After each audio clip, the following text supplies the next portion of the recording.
say that I was EDL, Anna? Soubry. Where do we draw the line? Where does legitimate protest end and intimidation and threats begin? The continuing harassment of Conservative anti-Brexit MP Anna Soubry is clearly ugly, but is it unlawful? A group of men surrounding and shouting at a woman trying to get into her workplace has disgusted many at Westminster and beyond. Anna Soubry herself believes something significant has changed. In a democracy, we want people to be able to speak to their politicians, and we want people to be able to protest. What's been happening has gone way beyond that, but it's a minority.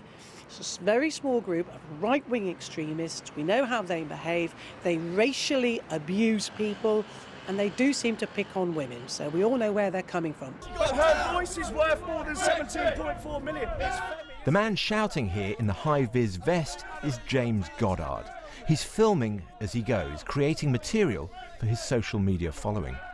James Goddard first came to our attention in June last year when he was one of a number of people who jumped on this bandwagon about the imprisonment of EDL founder Stephen Lennon, also known as Tommy Robinson. And since then, he's one of a growing number of far-right activists who take to social media to spread or listen to conspiracy theories about things like Islam or things about Brexit or immigration, any number of issues.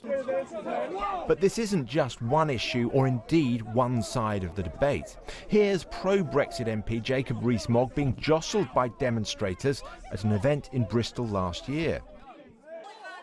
And during the 2014 Scottish independence referendum, the Scottish Labour leader Jim Murphy had to suspend his campaign because he was followed everywhere he went by egg-pelting protesters. In Westminster, pro-Brexit MP David T.C. Davies is attempting to fight back. He now wears a body cam whenever he's out and about. I've decided I've had enough of this. I will record these instances of intimidation. I will put them online if I choose to, or hand them over to the police, and I will use them as protection from malicious allegations if I have to walk away from people or if I say anything. There is a temptation sometimes for people to edit things and make it look as though the MP is the one causing the problem. How much responsibility do senior politicians have in all this? Here's a clip of John McDonnell, now the Shadow Chancellor, speaking when he was a backbencher. I want to be in a situation where no Tory MP, no coalition minister can travel anywhere in the country or show their face anywhere in public without being challenged by direct action. JESS Phillips is a Labour MP who's been targeted for abuse by left and right. She says what stoked this particular fire is social media. I don't actually think that whatever gets discussed enough is how dangerous that is. I have had people come to my surgeries, people with poor mental health, people who are unstable, and say, I've come because I've read on the internet that you said this, that you hate men, that you only care about the Muslim people in this area. And so that social media thing, it isn't just loose threats and freedom of speech and I shouldn't worry about it. Actually, there are some people who are reading that, who are taking that completely on board. Of course, at the back of everyone's mind is the murder of Labour MP Jo Cox during the Brexit referendum campaign. Her killer, Thomas Mayer, was a man with links to far-right groups and a long history of mental health problems. The person that murdered Jo Cox wasn't the sort of person who comes and hangs around Parliament, but it was almost empowered by those types of extremists in our society that unfortunately Brexit's uncovered. It's not created, they've just uncovered them. And it's sort of almost given people almost a feeling that they have a right to speak and behave like that. And in a free society, in a great democracy, they don't, because they're trying to undermine democracy.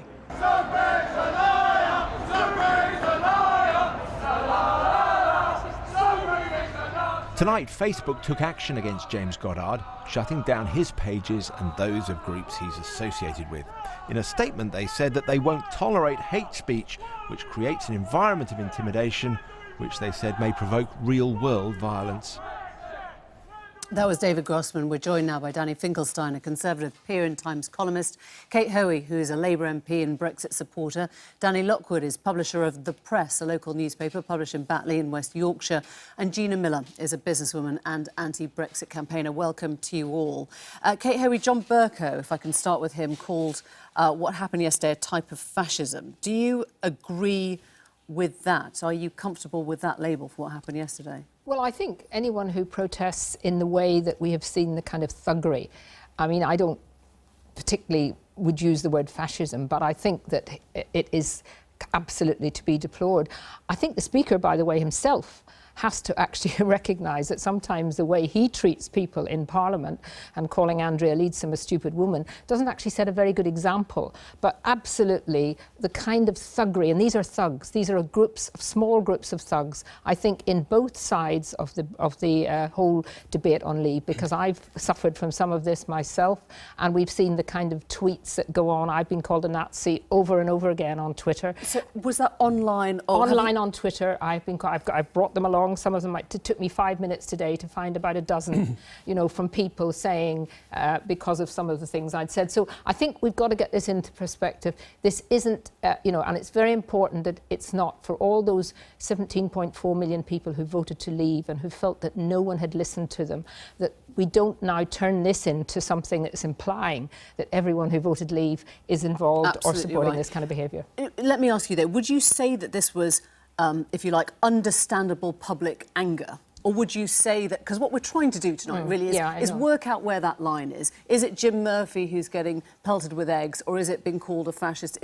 Does the line lie somewhere between those two, or...? Well, I think we all, and particularly as politicians, we have to accept that we are there for public scrutiny and we expect to be challenged. But there's an aggression around which I think is just not acceptable. I was brought up to sort of say, sticks and stones will break your bones, but names will never hurt you.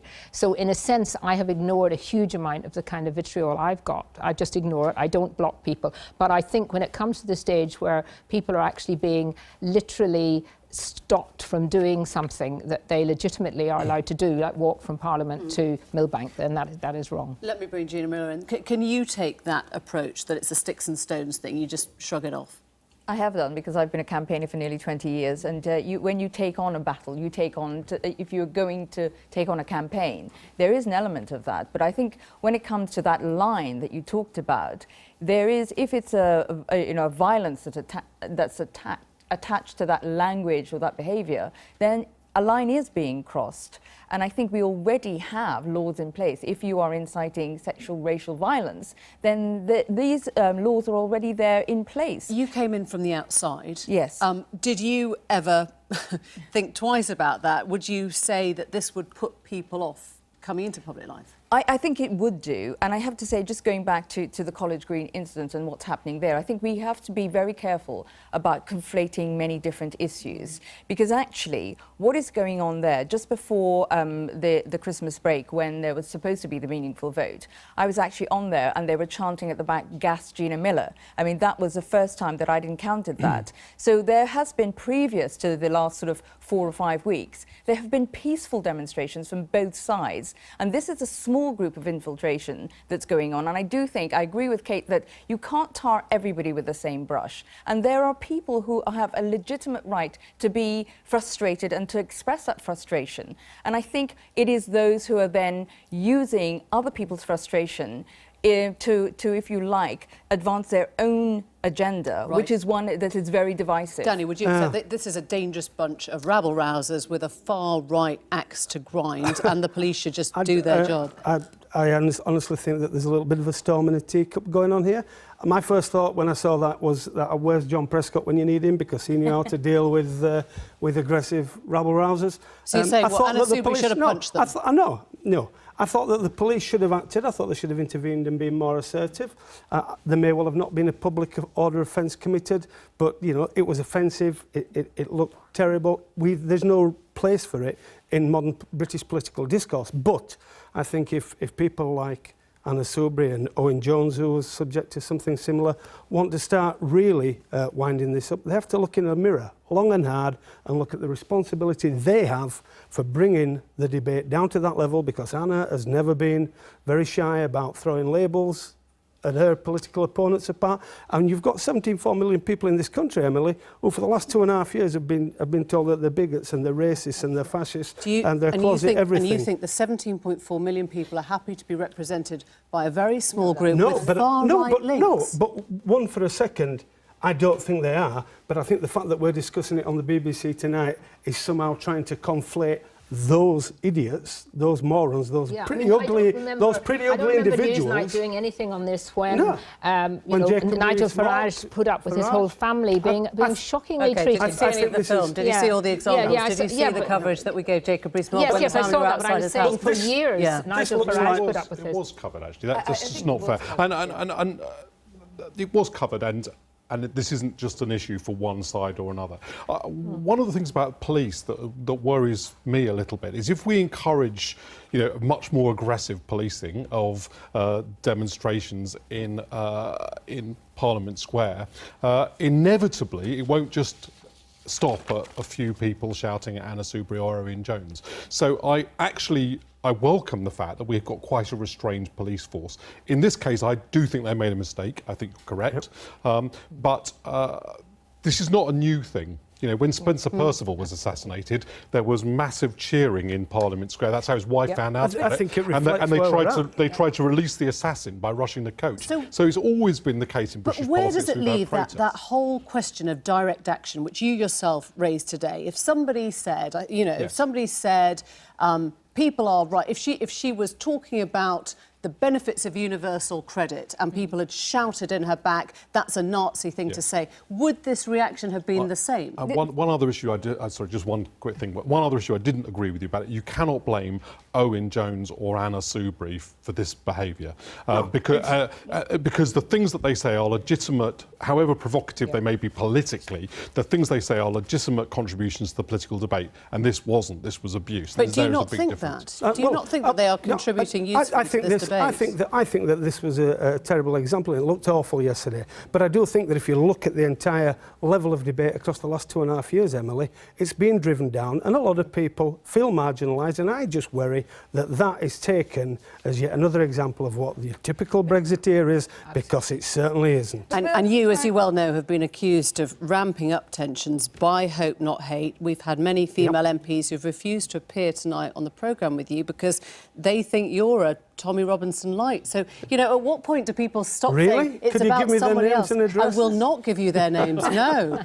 But this is the point. Everyone thinks that their own discourse is fine and everyone else's discourse is shocking. Joe Cox's office was 50 yards from mine. Joe wrote a column for my newspaper. Paula Sheriff, the Labour MP, still does. Tracy Brabin still does, I live in an area that has some pretty difficult issues going on, as you'd think, with Thomas Mayer coming from there. So I really do resent that.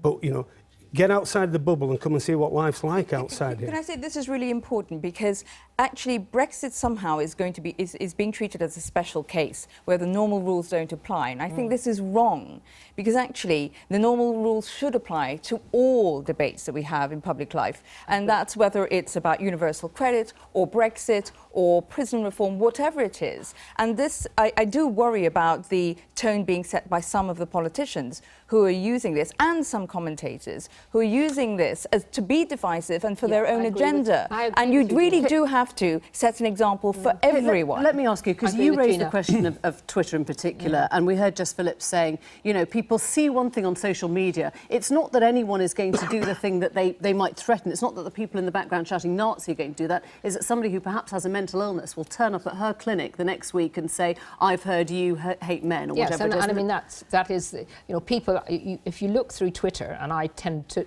not read the threads when I tweet something, but you cannot believe sometimes the ridiculous things that people say, and that is bound to affect some people who are having mental health issues. Probably, but I think Gina is absolutely right. It's not just about... And all that's happening is we're finding out about them. But it's generally... But they're being shared in a much more magnified way, Danny. That's the point, isn't it? I think in some ways we're getting a better mirror of what people think. Some of it is not. Some of it is very uncomfortable. And certainly for me, as I'm a strong Liberal Democrat, in terms of my, in terms of my when did that happen? in terms of my, with a small L and a small D, in terms of my attitude towards the political system, it is quite shocking to discover how many people don't hold to that view. But I'm better informed as a result of it. You use the word mirror, and I think that's really interesting because you're talking about, holding it up to yourself. A lot of the press, or not a lot of the press, certain papers have used very provocative language when talking about saboteurs, mutineers, the judges, traitors. Yes. I wonder whether, that's where it starts. I think everyone has to be responsible for conducting a civilised discourse, and I would agree that some people haven't done that and have made points that are either ridiculous or threatening, and that hasn't contributed to a good debate. And now everybody's a fascist because Anna is, because it gets bandied about whichever side of an argument you're on these days. I think from the day after the referendum result, there was undoubtedly people who set out then to really disparage those people who had voted to leave. They were called racist, they were called stupid, all of those things from day one. Now, it wasn't everybody who voted Remain. And I know Gina was very, very careful in how she spoke, and we all should be, but there's no doubt about it. And people feel that nobody has listened to them. They really do. But can I gently suggest that, that but point is critical. critical. For anything it was the people who lost and the people who won both felt the other side was getting at them straight away. No, because the establishment, London sets the scene, and the establishment in the media, in politics, also that bloke went who was ahead. shouting at Anna Soubry, it's not the case in British politics. We haven't heard enough from him. We have, thank you very much. And goodbye. On that note, thank you all very much.